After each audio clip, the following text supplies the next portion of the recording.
fourth graders. I have a corgi here. Hank really wants to play with me. Oh, there he is. I'm trying to get him to sit with me while I read to you guys, but he wants to play ball a little too much. So, whoop, I better throw the ball. Maybe, this is going to be a problem. Maybe he'll come and read with me in a little bit. Hank, you say hi to the kids? Oh. Okay, Hank, I'm going to read now. No, I can't play catch right now. I'll play after. Can't play right now.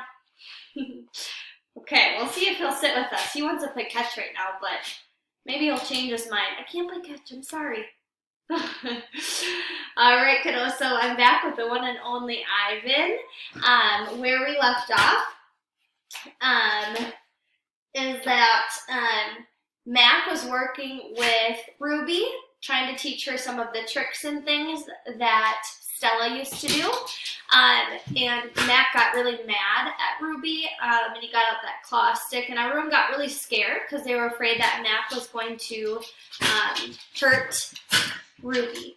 So he didn't. Actually, Ruby kind of defended herself and pushed Mac over. He was okay, but it kind of scared everyone a little bit. And then Julia gave Ivan some of her old finger paints that he was using. So our next chapter is called A Bad Dream. I lie awake peeling dried red paint off my fingertips. Bob, who accidentally walked on one of my paintings, is licking his red paws. Every so often I glance over at the empty ring. The claw stick glints in the moonlight. Stop! No! Ruby's frantic cries startle me. Ruby, I call. You're having a bad dream. You're okay. You're safe. Where's Stella? She asks, gulping air. Before I can answer, she says, Never mind. I remember now. Go back to sleep, Ruby, I say. You've had a hard day. I can't go back to sleep, she says. I'm afraid I'll have the same dream. There was a sharp stick and it hurt.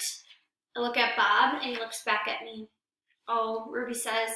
Oh, Mac. She puts her trunk between the bars. Do you think, she hesitates, do you think Mac is mad because I hurt him today? I consider lying, but gorillas are terrible liars. Probably, I finally say. He ran away after that, Ruby says. Bob gives a scornful laugh. Crawled away is more like it. We are quiet for a while. Branches claw at the roof. A light rain drums. One of the parrots murmurs something in her sleep. Ruby breaks the silence. Ivan? I smell something funny. He can't help it, Bob says. I believe she's referring to the finger paints Julia gave me, I say. What are finger paints? Ruby asks. You make pictures with them, I explain. Could you make a picture of me? Someday. I remember Julia's picture, the one that will be worth $1 million. I hold it up to the glass. Look, it's you. Julia made it. It's hard to see, Ruby says. There's not much moonlight. Why do I have two trunks? I examine the picture. Those are feet. Why do I have 2 feet? That's called artistic license, Bob says. Ruby sighs. Could you tell me another story? Hold on, guys. I gotta let Hank. Sorry, guys. I am back. Okay, let's try and figure out where we left off. Ruby sighs. Could you tell me another story? She asks. I don't think I can ever go back to sleep. I told you all I remember, I say with a helpless shrug. Then tell me a new story, she says. Make something up. I try to think, but my thoughts keep returning to Mac and his claw stick. Anything yet? Ruby asks. I'm working on it. Ivan? Ruby presses. Bob said that you're going to save me. I search for true words. I'm working on that too. Ivan? Ruby says in a voice so low that I can barely hear her. I have another question. I can tell from the sound of her voice that this will be a question that I don't want to answer. Ruby taps her trunk against the rusty iron bars of the door. Do you think, she asks, that I'll die in this domain someday, like Aunt Stella? Once again, I consider lying, but when I look at Ruby, the half-formed words die in my throat. Not if I can help it, I insist. I feel something tighten in my chest, something dark and hot, and it's not a domain, I add. I pause and then I say it. It's a cage. The story. I look at the ring layered with fresh sawdust. I look at the skylight at a half-hidden moon. I just thought of a story, I say. Is it a made-up story or a true one? Ruby asks. True, I say. I hope. Ruby leans against the bars. Her eyes hold the pale moon in them, the way a still pond holds stars. Once upon a time, I say, there was a baby elephant. She was smart and brave, and she needed to go to a place called a zoo. What's a zoo? Ruby asks. A zoo, Ruby, is a place where humans make amends. A good zoo is a place where humans care for animals and keep them safe. Did the baby elephant get to the zoo? Ruby asks softly. I don't answer right away. Yes, I say at last. Well, how does she get there? Ruby asks. She had a friend, I say. A friend who made a promise. How? It takes a long time, but finally Ruby returns to sleep.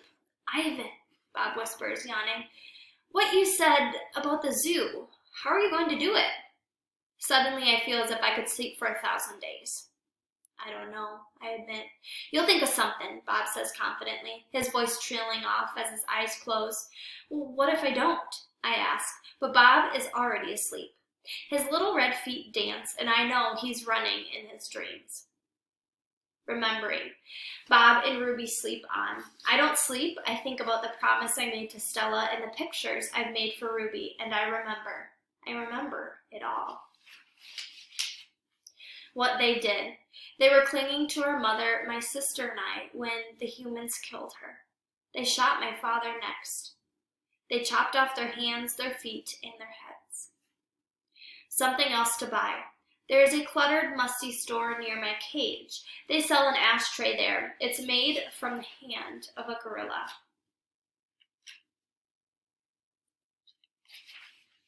Another Ivan.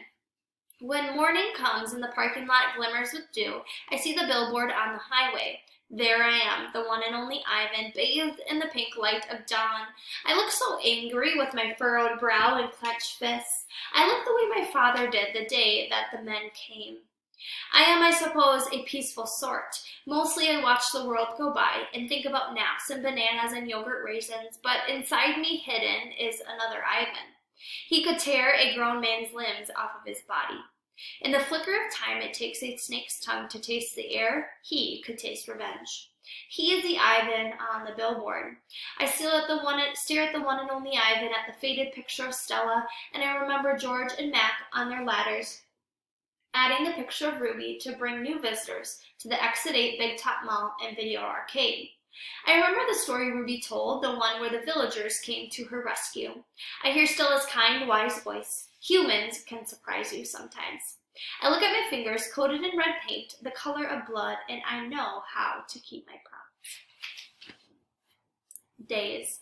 During the days I wait, during the nights I paint. I worry when Mac takes Ruby into the ring. He carries a claw stick with him all the time now. He doesn't use it, he doesn't have to. Ruby isn't fighting back anymore. She does whatever Mac asks. Nights. I close my eyes, I dip my fingers into the paint. When I'm done with one piece of paper, I set it aside to dry. It's so small, just one sheet, and I'm going to need a lot. I move on to the next, and the next, and the next. It's a giant puzzle, and I'm making the pieces one by one. By morning, my floor is covered with paintings. I hide the paintings under my pool of dirty water before Matt can see them. I don't want them to end up in the gift store, selling for $20 a piece, $25 at the frame. These paintings are for Ruby, every one of them. Project. Ivan, Ruby asks one morning when I'm trying to nap, why are you always so sleepy during the day? I've been working on a project at night, I tell her. What's a project? It's a thing, a painting. It's a painting for you, actually, I answer. Ruby looks pleased. Can I see it? Not yet. Ruby pokes with annoyance at her roped foot. She takes a breath. Ivan, do I have to do the shows with Mac today? I'm afraid so. I'm sorry, Ruby. Ruby dips her trunk into the water bucket. That's okay, she says. I already knew the answer. Not right. It's night again and everyone's asleep. I look at the picture that I've made, one of dozens. It's smudged and torn, a muddy blur. I place it beside the others lining my floor. The colors are wrong, the shapes are off. It looks like nothing. It's not what I'm trying to create. It's not what it's meant to be. It's not right, and I don't know why. Across the parking lot, the billboard beckons, as it always does. Come to the Exodate Big Top Mall and Video Arcade, home of the one and only Ivan, mighty Silverback. If I could use human words to say what I need to say, this would all be so easy. Instead, I have my pots of paint and my ragged pages. I sigh. My fingertips glow like jungle flowers. I try again. What do you think Ivan is creating on these pieces of paper? He said it's like a puzzle. So each of these pieces of paper fit together to create some kind of big painting. So make a prediction in your head what Ivan might be painting and why he might not want them in the gift shop either. Going nowhere. I watch Ruby plod around the ring in endless circles, going nowhere. More visitors have been coming, but not many. Max says Ruby's not picking up the slack after all. He says he's cutting back on her food. He says he's turning off the heat at night to save money. Ruby looks thinner to me, more wrinkled than Stella ever was. Do you think Ruby's eating enough? I ask Bob. I don't know. I'll tell you one thing, though. You're sure as heck painting enough. Bob wrinkles his nose. That stench is unbelievable, and I found yellow paint in my tail this morning.